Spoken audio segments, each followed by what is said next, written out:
गुजरात राज्यात Dholera smart city उभारली जाते। त्यासाठी आवश्यक पाणी दमणगंगा नारपार मधून पळवलं जाते।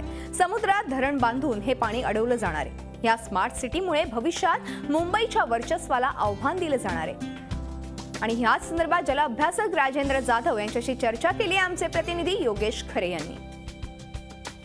गुजरात राज्यामध्ये सध्या मुंबईला स्पर्धा करण्यासाठीच्या सिटी तयार होत आहेत। हीच सिटी गुजरातमधल्या खंबाट धरणाजवळ तयार करण्यात येणार आहे, जी वर्ल्ड क्लास सिटी असणार आहे। आणि त्या बाजूला संपूर्ण आंतरराष्ट्रीय सुविधाही देण्यात येणार आहे। हे सगळं शक्य होणार आहे ते दमणगंगा पिंजाळ प्रकल्पातल्या पाण्यातून।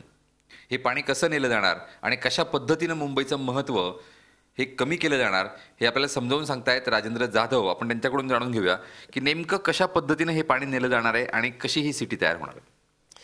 दमणगंगा नदीचं जे उर्वरित पाणी आणि त्या व्यतिरिक्त नारपार, तापी, नर्मदा या सर्व नद्यांचं पाणी हे संपूर्ण खंबाटच्या धरणात एकत्र करून 370 TMCचं गोड्या पाण्याचं धरण हे समुद्रात तयार केलं जाणार आहे।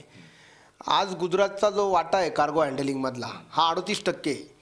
आता त्यांनी हे खंबाटच्या धरणाच्या बाजूला भावनगर आणि दहेज असे 2 इंटरनॅशनल लेवलचे पोर्ट डेव्हलप करण्याचं नियोजित केलेलं आहे।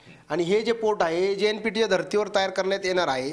त्यामुळे संपूर्ण कार्गो हँडलिंगचा जो बिझनेस आहे संपूर्ण भारतातला हा इथं कॉन्सन्ट्रेट होणार आहे। त्याच पद्धतीने ही जी समुद्रात ह्या गोड्या पाण्याच्या शेजारीच न्यूयॉर्कच्या धर्तीवर किंवा शंघाईच्या धर्तीवर इथे धोलेरा नावाची एक शहर जे आहे अत्याधुनिक शहर हे उभारलं जाणार आहे। एकूणच सुनियोजित पद्धतीनं षडयंत्र रचत या ठिकाणी गुजरातनं सगळ्यांचंच महत्त्व कमी करण्याचं ठरवलं आहे आणि विशेषतः महाराष्ट्रातल्या मुंबईचं।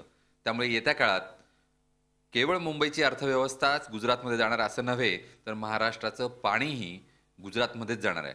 त्यामुळे आत्तापासून राजकारण्यांनी आपली झोप उडवण्याची गरज आहे। व्हिडिओ जर्नलिस्ट सोनू भिडेसह योगेश खरे, झी मीडिया, नाशिक। झी 24 तास रहा एक पाऊल पुढे।